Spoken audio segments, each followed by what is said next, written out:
Aqui da Lila, estou chorando, Marina. Eu sempre questionei de onde vem o tal problema, mas ninguém sabia me dar a solução e você foi enviada por Deus. Amém. Eu creio muito nisso, sabe? Eu orei muito a Deus pedindo para que Ele me desse algo novo vindo dele e algo que resolvesse o meu problema, porque eu também tinha melasma. Tinha no passado, hoje eu já não sofro mais desse mal. E o Senhor me mostrou as raízes e é por isso que eu estou aqui para trazer essa informação para vocês. Nada eu me inventei, tudo já existe, eu só consegui trazer isso para dentro do melasma. A Soraya tá dizendo assim, ó, quando a gente atinge a proporção certa do zinco, ele não cai mais. A vitamina D pode suplementar todos os dias? A D não faz reserva, então tem que suplementar todos os dias, porém você tem que entender por qual via você vai suplementar, tá, Soraya? É por isso que é interessante procurar um profissional que esteja habilitado para te passar essa suplementação e fazer o cálculo da dosagem que é necessária para você, tá? Então tem que pegar o exame laboratorial e entender qual é o nível que ela está e daí fazer essa suplementação adequada com o seu peso e com o nível que está, tá? E pela via correta. Eu particularmente não gosto de ingestão de vitamina D, porque eu acho que perde muito no estômago, perde muito na absorção, tá? Em cápsulas eu já não gosto muito. Quanto ao zinco, ele é algo que nós usamos, o nosso corpo vai usando, ele é o nosso protetor. Então, você equilibrou, subiu, e o zinco, gente, é primordial no melasma. Quem assistiu a aula 2 viu. Eu deixei, inclusive, um estudo lá, mostrei pra vocês lá no videozinho o estudo. Quem não assistiu, vai lá assistir. O zinco, nós conseguimos equilibrar ele, só que quando nós passamos por alguma coisa que o nosso corpo precisa de usar o zinco, ele vai baixar. Então é interessante nós ficarmos sempre de olho para fazer essa suplementação. Porém, o excesso de zinco também faz mal, então nós não podemos exagerar, tá?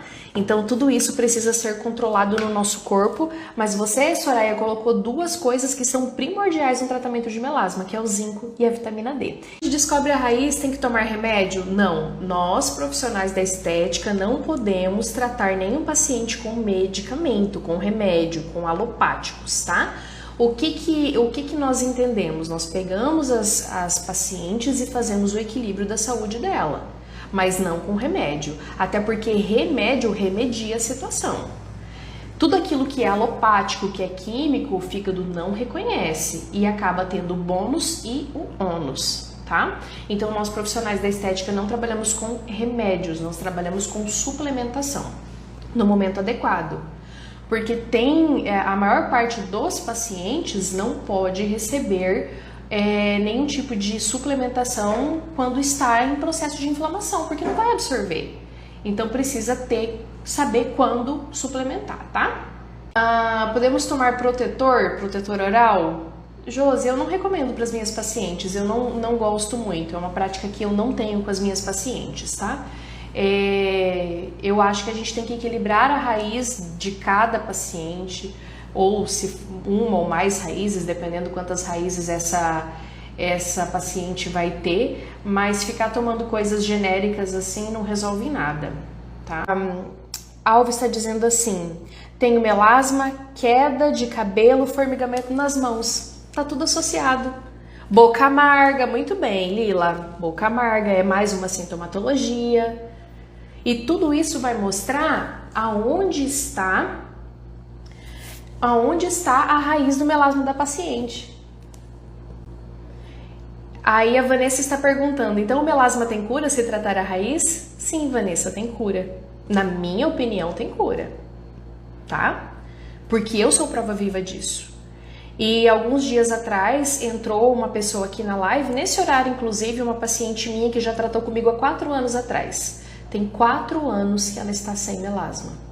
E ela escreveu aqui, inclusive eu printei e depois eu vou postar. Vou postar aí, porque ela falou, olha, tem 4 anos que eu fiz tratamento com a Marina e estou sem melasma. Então, na minha opinião, tem cura. Olha só, a Mandy está falando assim, ó, sou muito nervosa. A parte emocional nós temos que entender a gente tem que entender se a parte do emocional, se você está nervosa por parte emocional, se existe algo de emocional desencadeando ou se é a sua fisiologia que não tá bacana fazendo com que haja irritabilidade. Porque nem toda raiz de estresse é de fato no centro das emoções. Nós somos um ser triuno, corpo, alma e espírito. Então você está estressada? Isso está nas suas emoções? Sim, é algo que você sente de forma emocional. Mas por quê? Será que o seu estresse não é uma falta de vitamina D? Será que o seu estresse não é baixa produção de dopamina e serotonina? Será que o seu estresse não é um problema de conversão de T4 em T3? Pode ser fisiológico, totalmente fisiológico. Assim como pode ser emocional, você está passando realmente por um processo, mas talvez você está pegando sua formiguinha e fazendo dela um elefante. E tudo isso nos mostram as raízes do melasma. E tá vendo como tudo tem a ver? Que é a terceira dica que eu tô dando para quem quer ser uma lapidadora, entender que tudo tem a ver, inclusive a questão do estresse. Ó, a Vanessa tá perguntando, as manchas então não voltam? Vanessa, funciona assim. Eu entendi minhas raízes. Logo, eu me cuido para que elas não voltem, com mudanças de hábitos. Eu não sei se você assistiu a aula 1, a aula 2 já estão liberadas, mas eu falei para vocês sobre epigenética, que é a canetinha que nós escrevemos a nossa vida. Então, os nossos hábitos de vida vão influenciar naquilo que nós somos. Que depois que saiu o estudo do genoma humano, a genética já não é mais levada em consideração no melasma, mas sim a epigenética. Então, o que eu tenho que entender? Eu, Marina, vou falar das minhas raízes. Eu tinha distensão abdominal, gases. Isso era uma das raízes do meu melasma. O que causava isso? Má alimentação. Eu comia muito alimentos inflamatórios, muitos embutidos. Eu comia pão, porque eu sou descendente de italiano, então eu sempre comi bastante pão, macarrão e ingeria leite. Um leitinho quentinho assim, ó. Nossa, como eu gostava demais de um leitinho para dormir. Só que isso tudo fazia com que gerasse distensão abdominal, fazendo com que isso fosse uma raiz do meu melasma. Hoje eu faço isso? Claro que não, né, gente? Ah, mas eu não como glúten nunca mais na vida? Como? Porque hoje eu já não estou mais inflamada, eu estou bem. Passei pelo processo de desinflamar, de desintoxicar, estou muito bem. Então hoje, de vez em quando, eu me dou o luxo de comer algo que eu gosto e que eu sei que me faz mal. De vez em quando.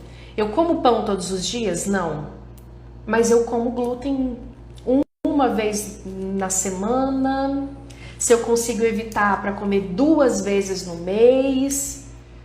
É isso. E leite eu não uso mais. Então vai voltar, Vanessa? Depende da sua paciente.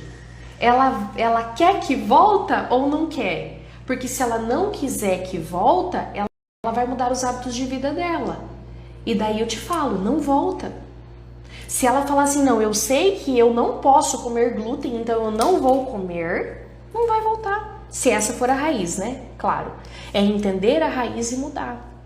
Tem gente que tem melasma porque não bebe água. Gente, é muito simples. Não, só tem melasma porque não bebe água. Às vezes a raiz da pessoa é só essa.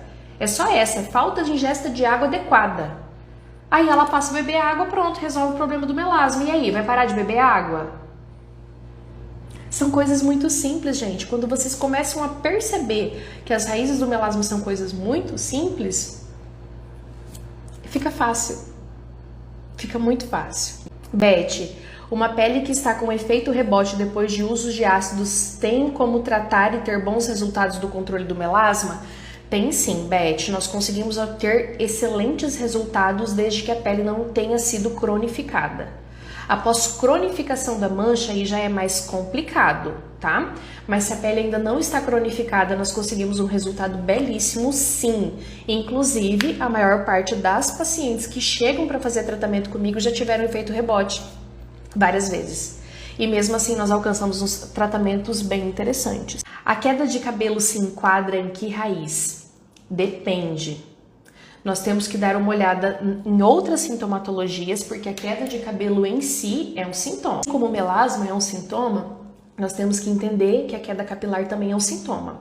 Então, nós temos que entender quais as raízes que podem causar a queda capilar. Dentre elas, podemos citar problema na produção de hormônios tireoidianos, problema de intoxicação do corpo, sendo por metais pesados, ou outro tipo de toxicidade, hepatotoxicidade, por exemplo. Podemos avaliar a paciente como está a parte de absorção intestinal para ter a suplementação necessária que o corpo precisa, né?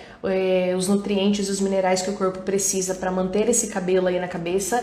E um exame laboratorial que eu sempre gosto de analisar quando eu penso em queda capilar é a testosterona total e a deídotestosterona, tá? Um dos grandes causadores de queda capilar é o anticoncepcional de pílula ou de hormônio que seja injetável. Então, isso tudo aí dá pra você pensar quando nós falamos em queda capilar. Sempre existem ramificações, Vanessa, nada é tipo assim, isso é isso. Não, não existe. Então, nós temos que entender o contexto, o conceito todo, entender a sintomatologia toda e buscar dentro disso para poder ter equilíbrio. Se fosse isso é isso, era fácil eu falar as raízes aqui para vocês, né? Mas por justamente ser algo que é um emaranhado, que nós precisamos entender esse conceito completo, né?